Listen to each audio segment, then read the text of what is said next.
అపదామపహర్తారం దాతారం సర్వసంపదాం లోకాభిరామం శ్రీరామం భూయో భూయో నమామ్యహం. హరి ఓం. పరమేశ్వర స్వరూపమైన సభకి నమస్కారం. శ్రీరామాయణ ప్రవచనాలు పూర్తి అయిపోయిన తర్వాత చిట్ట చివర స్వామికి మహాసామ్రాజ్య పట్టాభిషేకం జరిగేటప్పుడు పూర్వం ఎలా అయితే రామచంద్రమూర్తికి రామాయణాంతర్గతంగా పట్టాభిషేకం జరిగినప్పటి సన్నివేశాన్ని వాల్మీకి మహర్షి వర్ణించి ఉన్నారో తదనుగుణంగా జరిపించాలి అని గోపాలకృష్ణ గారికి ఇతర పరమభాగవతులైనటువంటి కార్యకర్తలకి ఒక సత్సంకల్పం ఉదయించింది.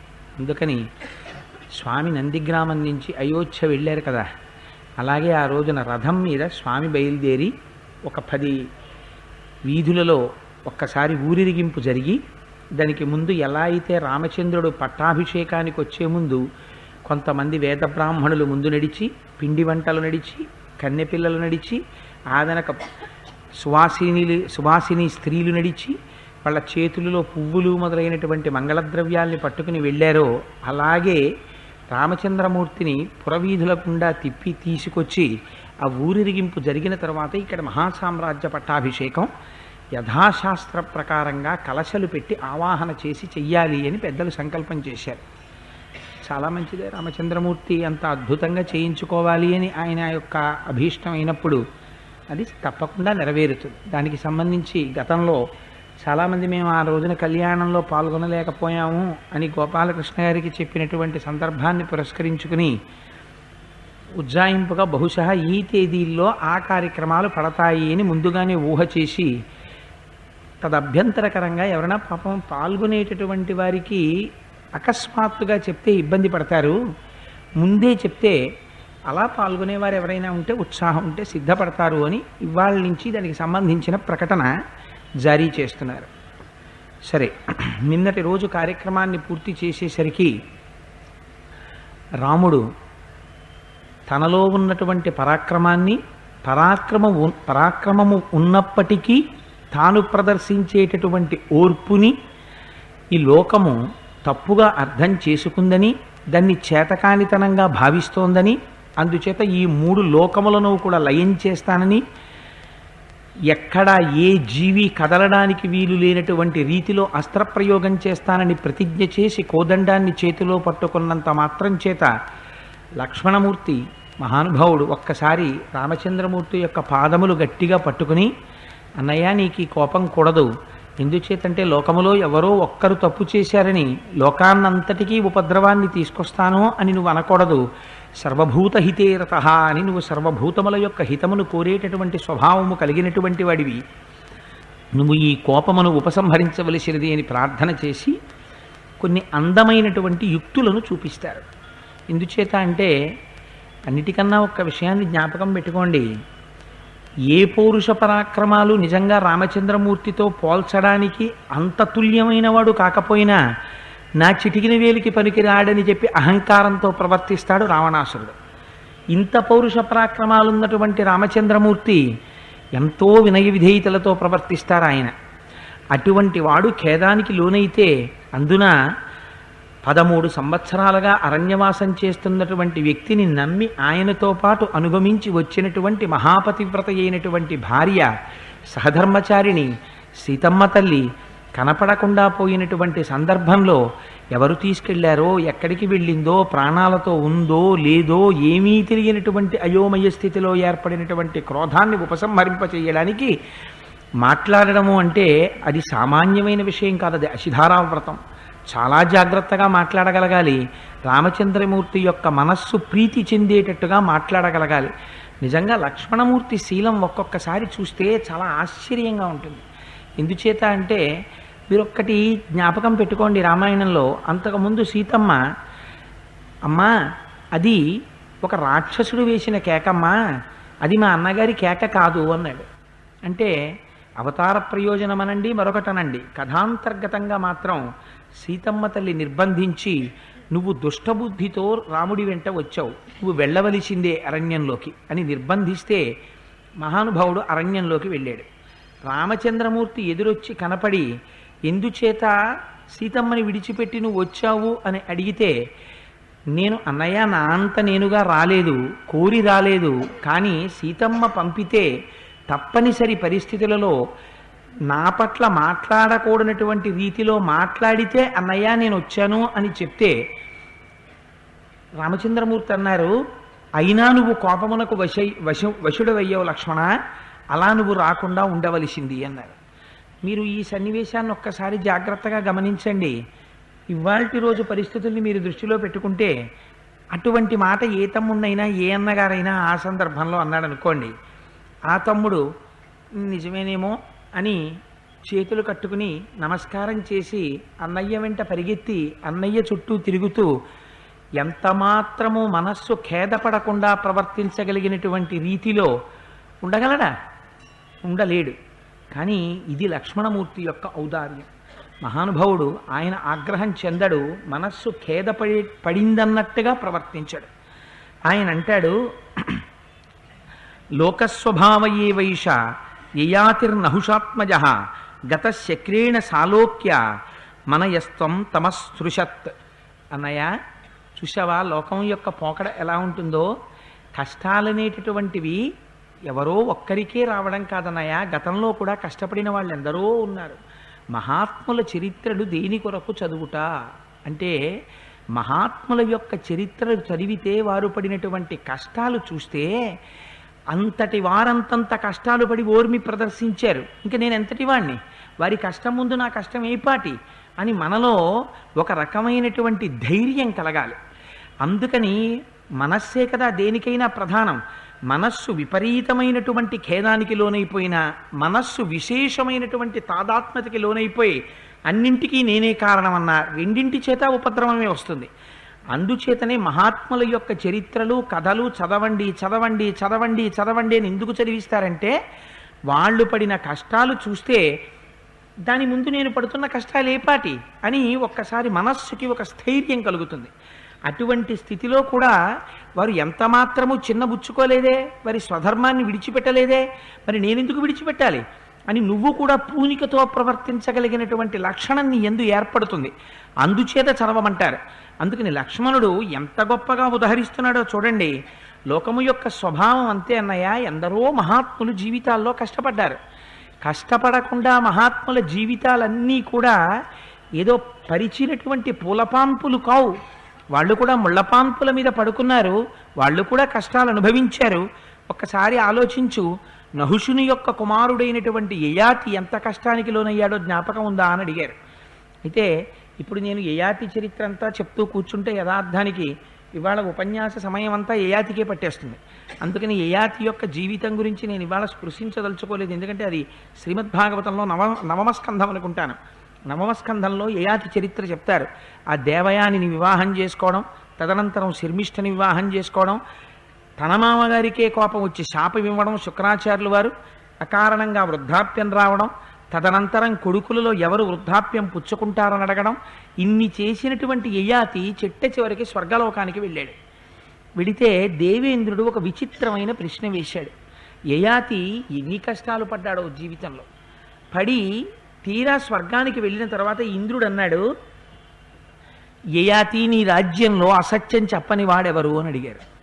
అడిగితే తాను అసత్యం చెప్పనివాడు యయాతి, తానెన్నడూ అసత్యం పలకలేదు. అందుకని ఆయన ఆలోచించి వినయంతోనే చెప్పారు, నేను అసత్యం పలకలేదు అన్నారు.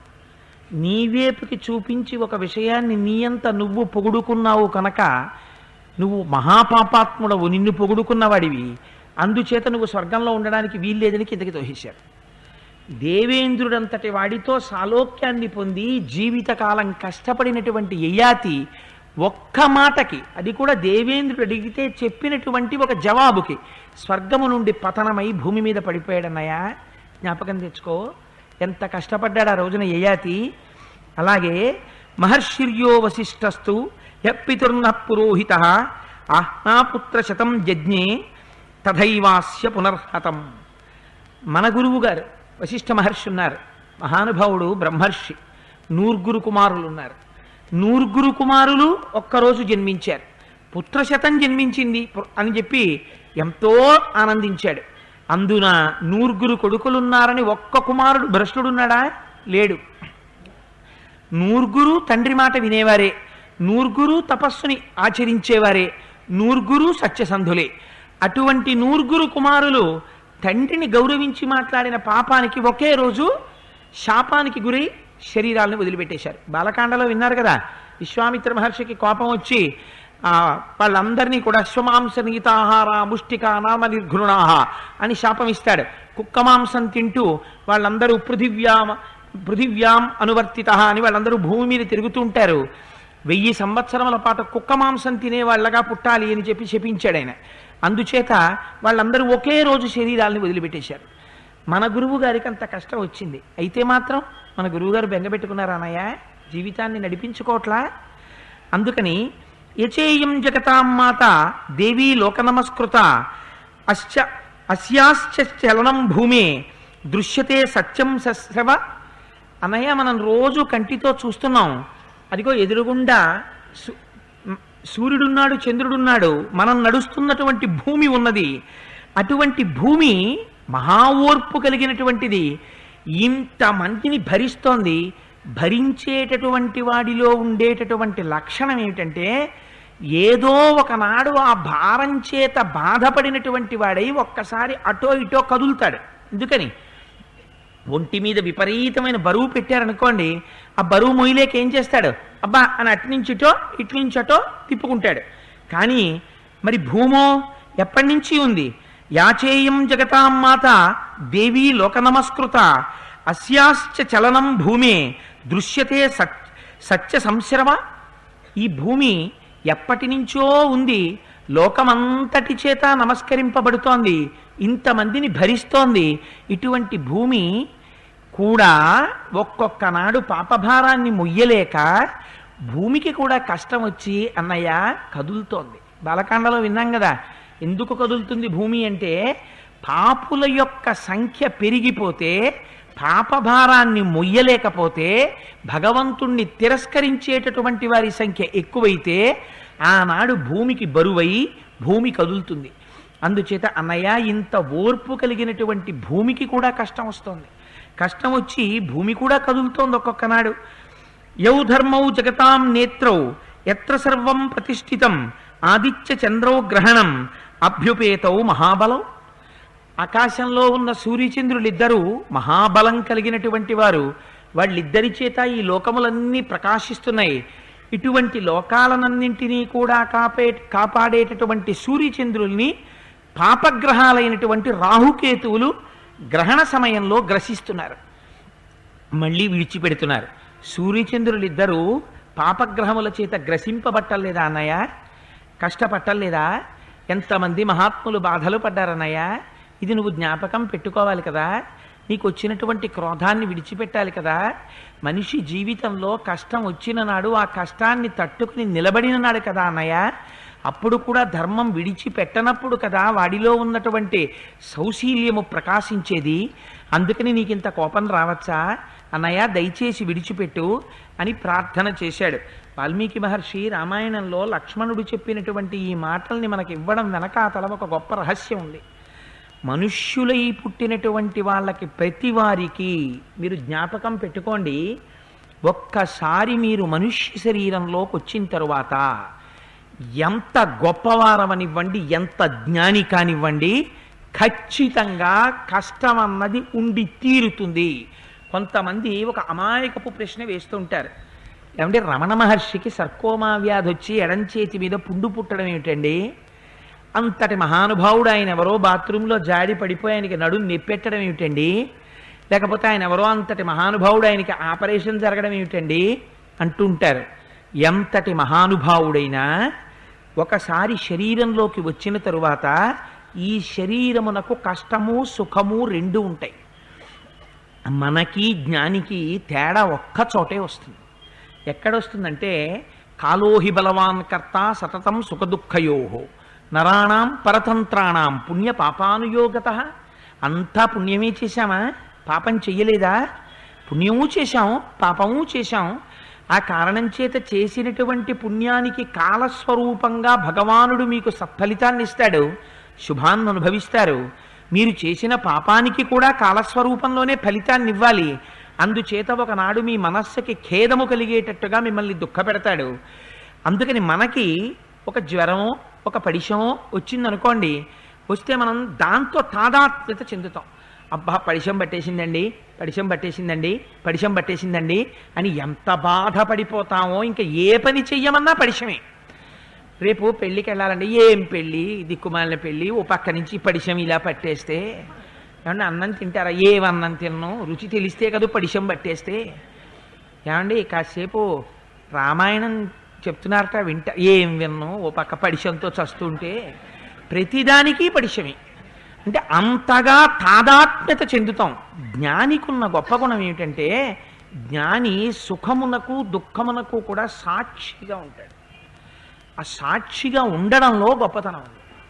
అది ఒక విషయం తెలుసుకోండి, ఇలా చెప్పి నేను జ్ఞానిని అవ్వలేను. అది ఈశ్వరానుగ్రహం ఉంటే ఆ జ్ఞానమునందు నిలబడతాడు. అందుకే అద్వైతము కేవలము అనుభూతి. అద్వైతం is not a bookish knowledge.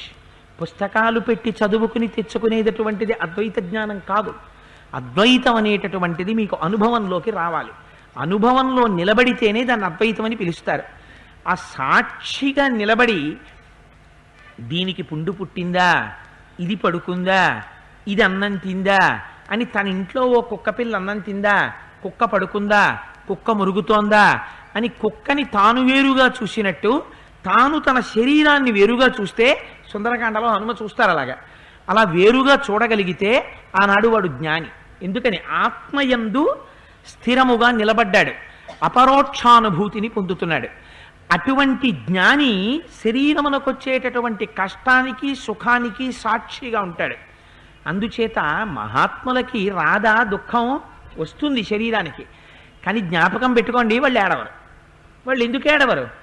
వచ్చింది నాకు కాదు, లోపలున్న నేననబడేటటువంటి ఆత్మకి సుఖము దుఃఖము రెండూ లేవరి, ద్వంద్వాతీతమైంది.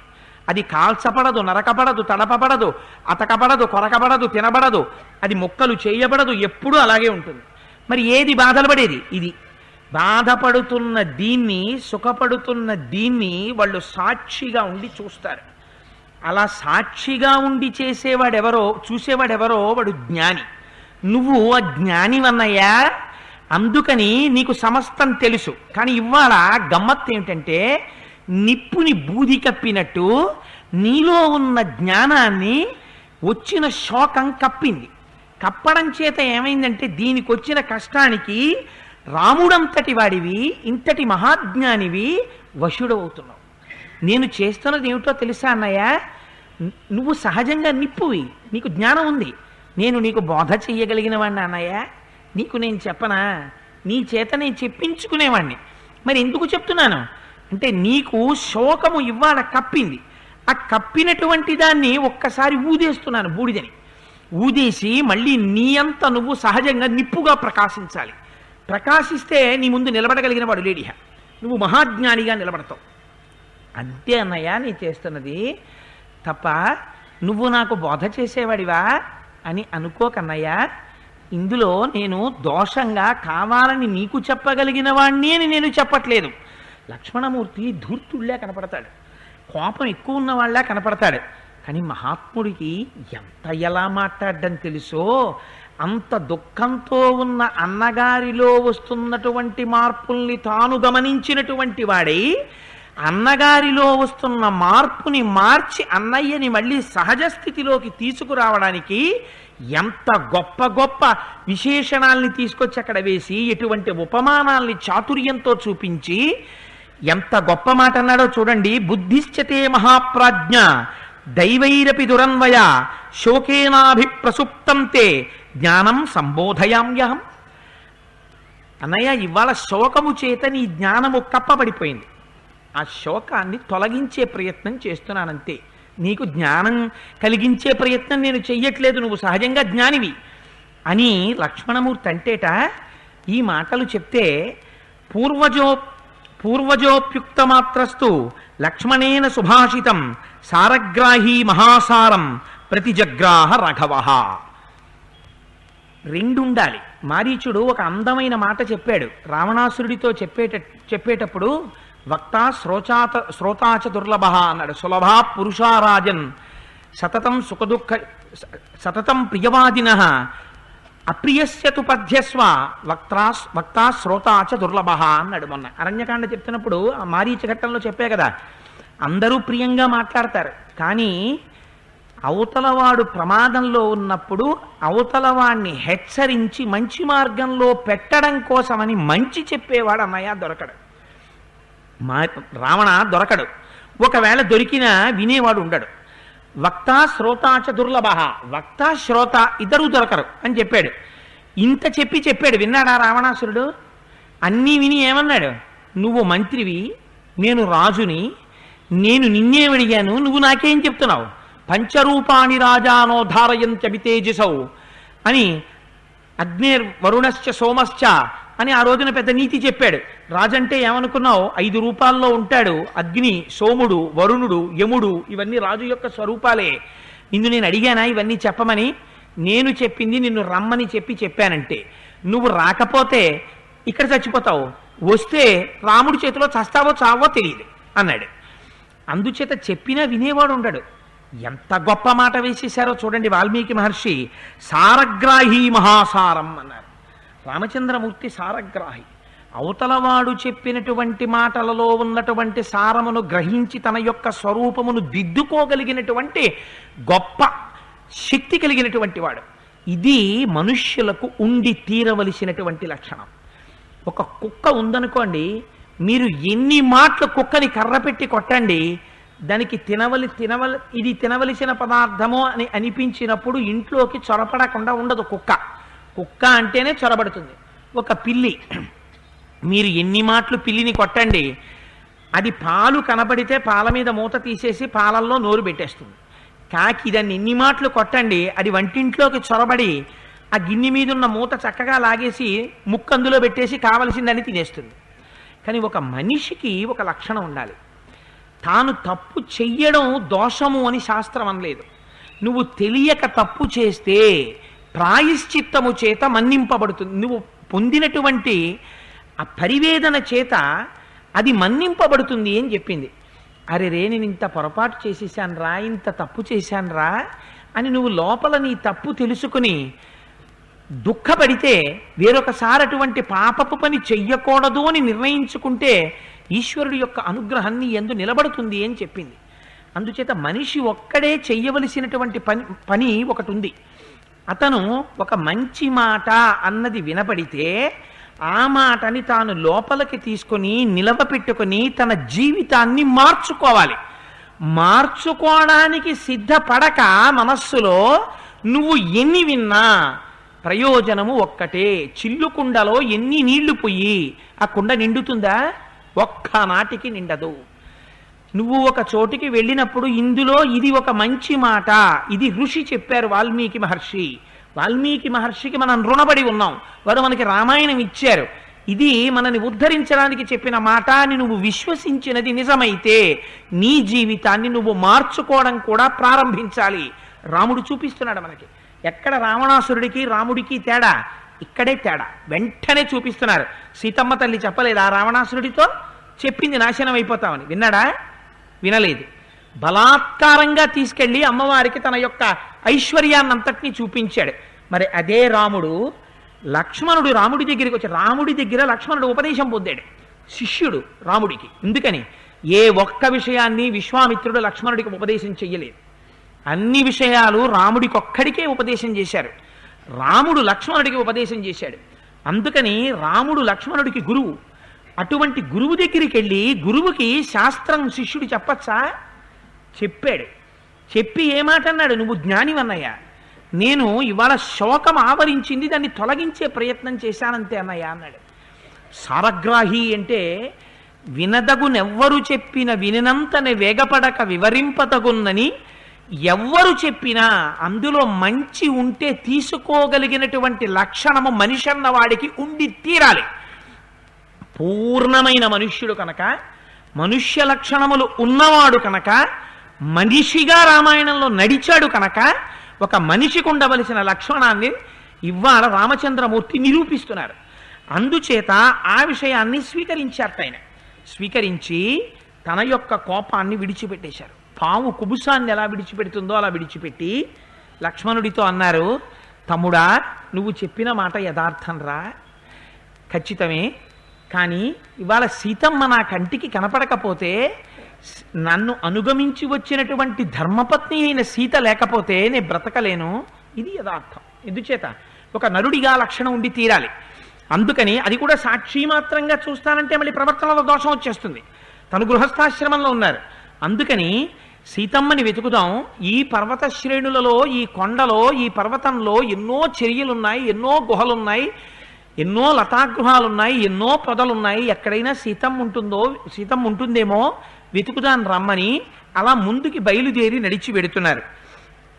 అలా నడిచి వెడుతుంటే తతపర్వత కూటాభం మహాభాగం ద్విజోత్తమం దదర్శ పతితం భూమౌ క్షతజార్ధం జటాయుషం. రాముడు చూసినది జటాయువునే, పేరొక గ్రద్దని కాదు.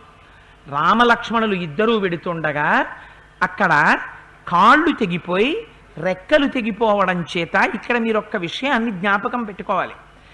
ఎంతటి మనిషికి కూడా తన బుద్ధిలో ప్రమాదం ఎలా వస్తుందో చూపిస్తున్నారు రామచంద్రమూర్తి. ఒంటి నిండా రక్తపు ధారల చేత తడిసిపోయింది ఆ జటాయు. తడిసిపోయి ఒక మూల కూర్చుంది.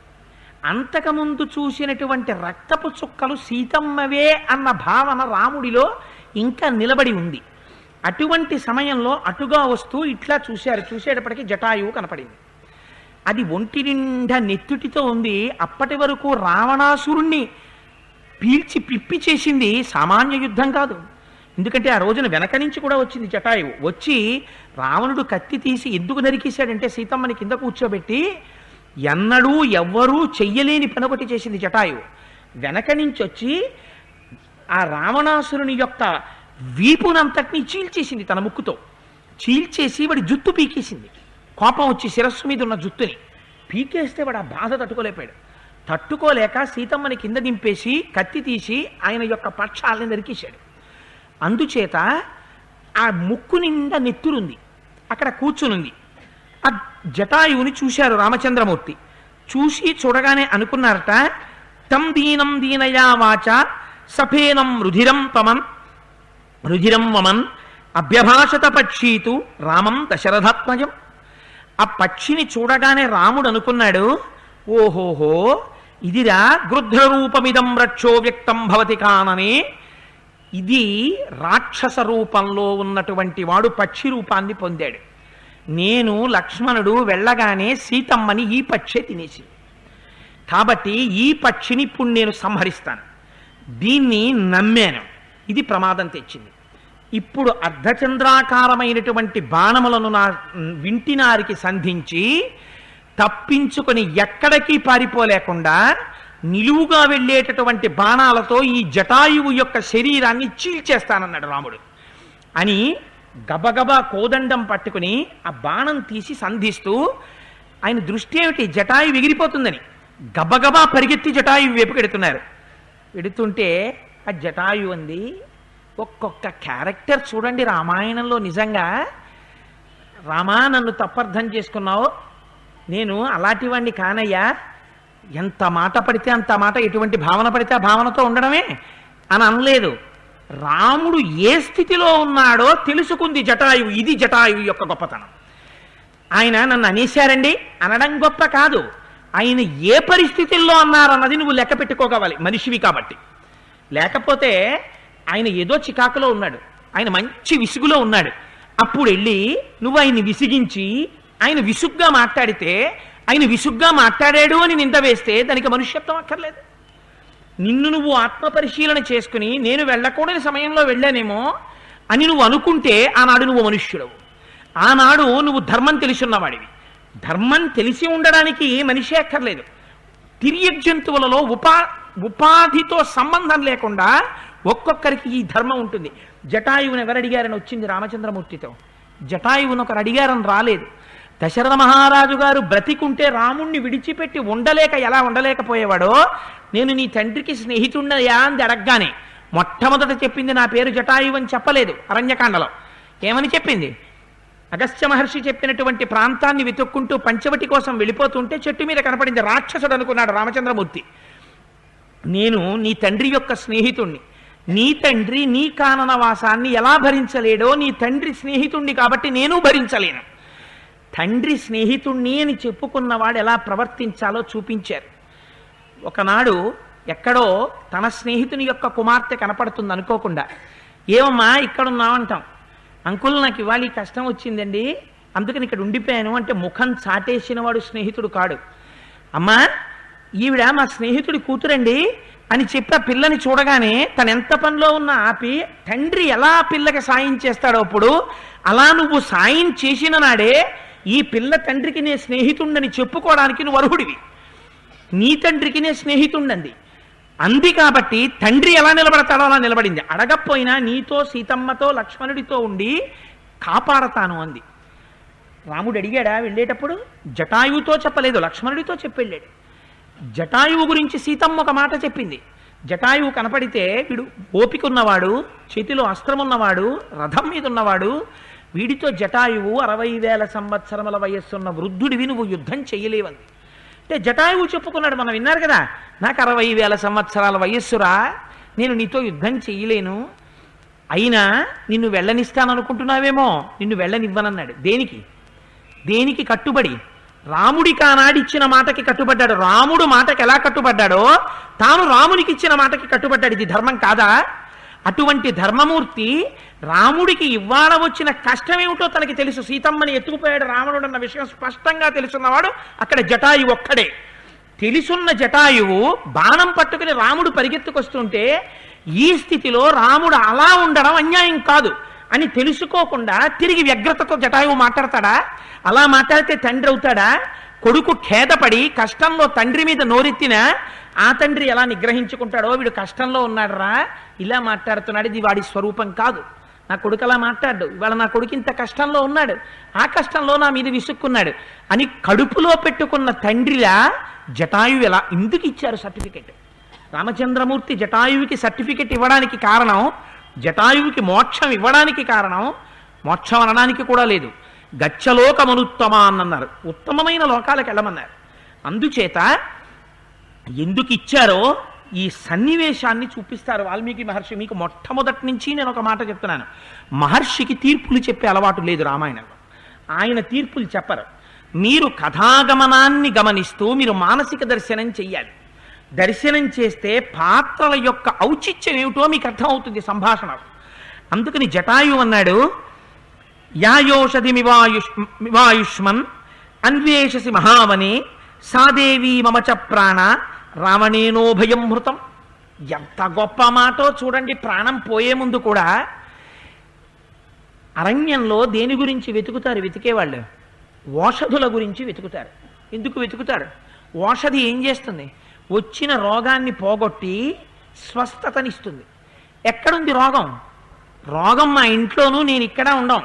రోగి రోగము కలిసి ఉంటాయి ఎప్పుడును. రోగం ఏం చేస్తుంది? చాలా సంతోషాన్ని ఎప్పుడు ఇవ్వదు. రోగం ఎప్పుడూ బాధే పెడుతుంది. అందుకని బాధయే రోగము యొక్క స్వరూపం. బాధకి రోగానికి తేడా లేదు. లేకపోతే రోగం వచ్చిన వాళ్ళందరూ తొందరగా దాన్ని పంపించేద్దామని ఎందుకు చూస్తారు? రోగం సుఖస్వరూపం అనుకోండి, ఎవరు పంపించారు? అసలు డాక్టర్ గారు కనపడితే నాకేం లేదండి అంటాడు. రోగమే దుఃఖస్వరూపము. అటువంటి దుఃఖస్వరూపమైనటువంటి రోగం పోగొట్టడానికి ఏది ఉండాలి? ఓషధి ఉండాలి. ఇవాళ సీతమ్మని దేంతో పోల్చారంటే ఓషధితో పోల్చాడు జటాయువు. ఎందుకని? ఆ ఓషధి పక్కన లేకపోవడమే నీకు ఇవాళ దుఃఖం వస్తోంది. దుఃఖం అనే రోగం, రోగానికి దుఃఖానికి తేడా లేదు. అందుకని ఓషధి కావాలి. ఇవాళ నువ్వు మహారణ్యంలో ఓషధి కోసం వెతికినట్టు వెతుకుతున్నావు సీతమ్మని. ఎంత అర్థం చేసుకుని మాట్లాడండి ఈ మాట. ప్రాణం పోయేటప్పుడు ఇది అనడానికి ఎంత సంస్కారం ఉంటే నోటి వెంట ఈ మాట వస్తుంది. తన మీదకి బాణాలు పట్టుకొస్తున్నవాడి మీద ఏమి జటాయు, ఎన్ని మాటలు నమస్కారం చెయ్యాలి మహానుభావుడికి. పక్షి అయితే మాత్రమే. ఆ జటాయువును అర్థం చేసుకున్నవారు, జటాయువుకు అటువంటి పద్యాలు రాసిన వారు కల్పవృక్షంలో విశ్వనాథ సత్యనారాయణ గారి. అందుకని మహానుభావుడు ఆ జటాయు అన్నట్ట, నువ్వు ఏ ఓషధి గురించి ఈ మహారణ్యంలో వెతుకుతున్నావో అటువంటి ఓషధీ స్వరూపమైన సీతమ్మని, నా ప్రాణాల్ని రెండిటిని పట్టుకుపోయినవాడు రావణాసురుడయ్యా అన్నారు. నేను కాదు రామా అనలేదు. ముందెవరి గురించి చెప్పారు? తన ప్రాణాలు లెక్కలేదు, పోయిన ప్రాణాలు పోనే పోయాయి. ఇంకొకసారి రాముడు బాణం వేసేస్తే ఏమవుతుంది? రాముడి చేతిలో పోతాడు. దాని గురించి ఆయనకి బాధ లేదు, పాపం కోపంలో ఉన్నాడు, వేస్తే వేయి నీ బాణం. ముందు మాట చెప్పవలసింది సీతమ్మని ఎవరు పట్టుకెళ్లారో చెప్పాలి. అప్పుడు కూడా అవతల వారి బాధని తీర్చే ప్రయత్నమే. పక్షి అయితే ఏమండి, ఎంత పరోపకార బుద్ధి, ఎంత గొప్ప బుద్ధి జటాయువుని. అందుకే అరణ్యకాండలో అంత పెద్దపీటేశారు. జటాయువు యొక్క మోక్షాన్ని వింటే చాలరా, నీ పాపరాశి ధ్వంసం అవుతుందన్నారు. అంత గొప్ప పక్షి. అందుచేత ఈ మాట చెప్పిందిట. రావణేనోభయం భృతం, ఉభయం రెండూ కూడా రావణుడే తీసుకుపోయాడండి అని. త్వయా విరహితాదేవి లక్ష్మణేన చ రాఘవ హ్రియమాణా మయా దృష్ట రావణేన బలీయస. నీవు లక్ష్మణుడు లేని సమయంలో రావణాసురుడు సీతమ్మ తల్లిని అపహరించి తీసుకుని వెళ్ళిపోయాడు. పరిశ్రాంతస్య మే పక్షే చిత్వా ఖడ్గేన రావణ సీతామాదాయ వైదేహి ఉత్పపాత విహాయసం రక్షసా నిహతం పూర్వం నమాం హంతుం త్వమర్హసి. నాయనా రామ, సీతమ్మను అపహరిస్తుంటే రావణాసురుడితో యుద్ధం చేశానయ్యా, నా శక్తి మేర అడ్డుపడ్డాను. ఇదిగో రావణుడి రథాన్ని పడగొట్టాను, సారథిని పడగొట్టాను, ధ్వజాన్ని పడగొట్టాను, ఛత్రచామరములను పడగొట్టాను, వాడికి వింజామరలు వీచేవాళ్ళని పడగొట్టాను. కానీ అదిగో ఆ పిశాచముఖం కలిగిన గాడిదల్ని పడగొట్టాను. పెద్దవాణ్ణి కదా, వాడిని నిగ్రహించలేకపోయానయ్యా. ఆకాశ మార్గంలో సీతమ్మని ఎత్తుకుపోతూ ధూళిని మేఘాలని సృష్టి చేశాడు. నా రెక్కలు కోసేశాడయ్యా కత్తితో, నా కాళ్ళు నరికేశాడయ్యా. అందుకుని నేను ఇంకేమీ చెయ్యలేకపోయాను అంటూ ఒక మాట అంది. రక్షసా నిహతం పూర్వం నమాం హంతుం త్వమర్హసి. రామా, నేను చచ్చిపోయానయ్యా, ఇంకొక్కసారి చంపకు అంది. ఏమి మాట అండి ఆ మాట! నిజంగా బాణములకు చచ్చిపోతానున్న భయమైతే ఆ పక్షి మాట అంటుందా? ఎందుకు ఇంకొక్కసారి చంపకంది? నేను సీతమ్మని తినేశానేమోనన్న భావం నీలో పెట్టుకోకు రామా. దానికి ఇంకొక్క మాట చచ్చిపోతాను, ఇంకా ఆ భావం నీలో ఉండకూడదు. ఎంత గొప్ప మాట, ఎంత ఔదార్య బుద్ధి, ఎంత ప్రీతి, ఎంత ప్రేమ, ఎంత భక్తి, ఎంత ధర్మం ఒక పక్షి అయితే మాత్రం. ఇది చూశాట రాముడు.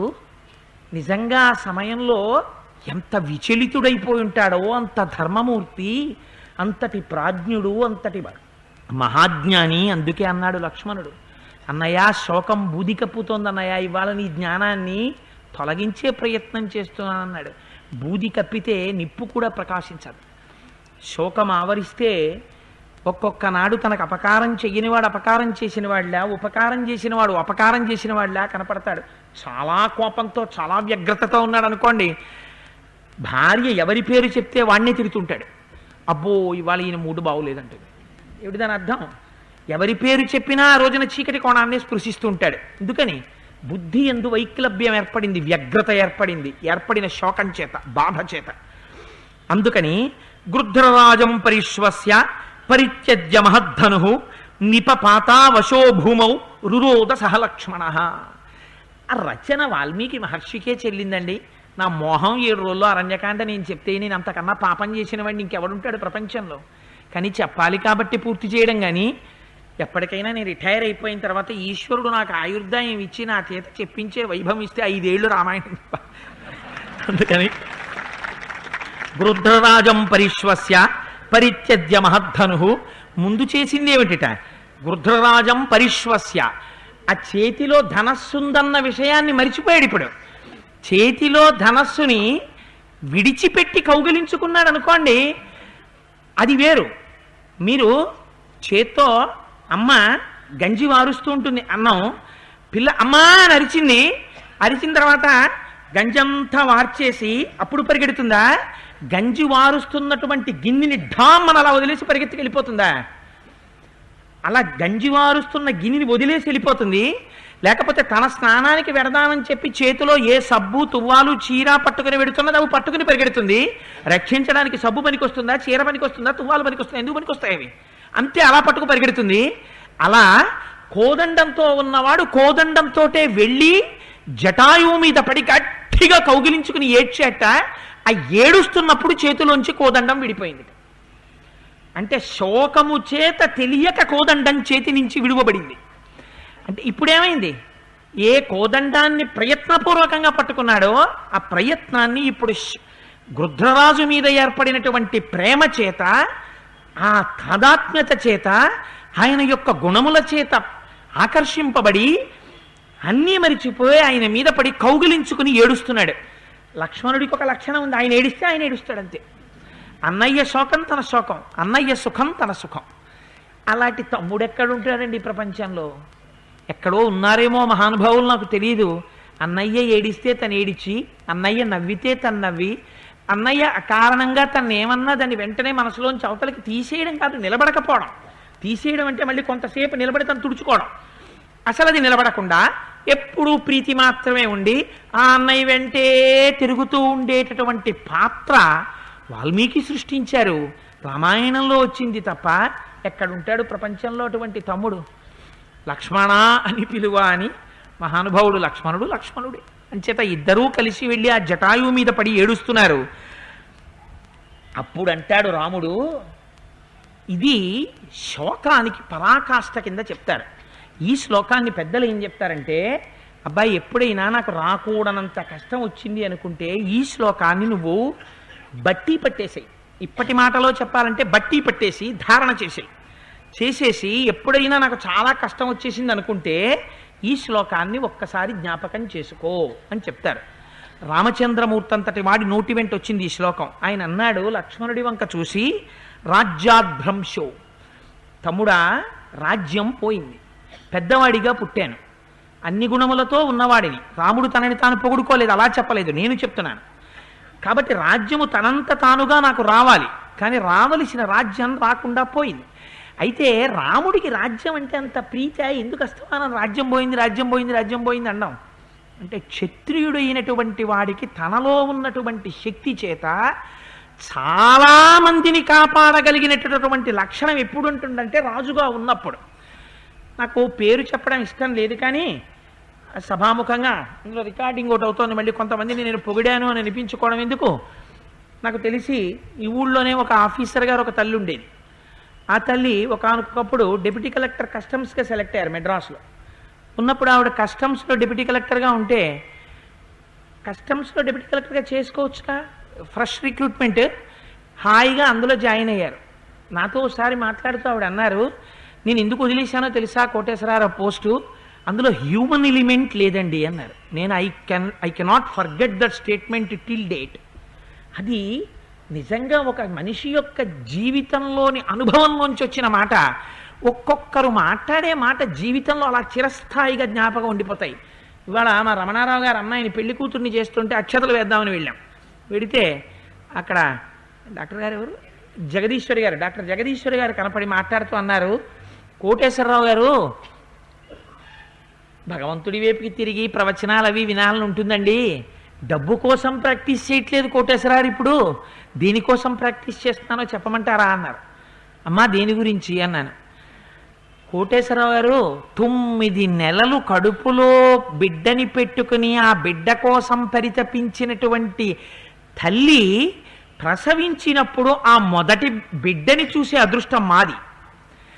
బయటికి తీసి ఆ పిల్లని తల్లికి ఇలా చూపించేటటువంటి మొదటి అదృష్టం మాది. ఆ కడుపులో పెట్టుకున్న బిడ్డ పైకొచ్చినప్పుడు ఆ పిల్లవంక తల్లి చూసిన మొదటి చూపు చేత తల్లి ముఖంలో ఏర్పడినటువంటి కాంతిని దర్శించగలిగిన అదృష్టం వైద్యురాలిగా నాది. అది పోగొట్టుకోలేక ప్రాక్టీస్ చేస్తున్నానన్నారు. ఎంత గొప్ప మాట, ఏమి సెల్ఫ్ యాక్చువలైజేషన్. పరవశించిపోయాను నేను ఆ మాటకి నిజంగా. అలా ఆ తల్లి అన్నారు నాతో, సార్ ఇందులో హ్యూమన్ ఎలిమెంట్ లేదండి కోటేశ్వరరావు, అందుకని నేను మళ్ళీ గ్రూప్ 1 రాసి ఆర్డీఓనయ్యా ఐఏఎస్ కన్ఫర్ అయితే ఇవాళ నేను ఏదో ఈ పోస్ట్లో ఉన్నాను అని ఏదో చెప్పారనుకోండి. చేత ఎందుకు అంటే హ్యూమన్ ఎలిమెంట్ అన్న మాట ఎందుకు చెప్పానంటే 10 మందికి ఉపకారం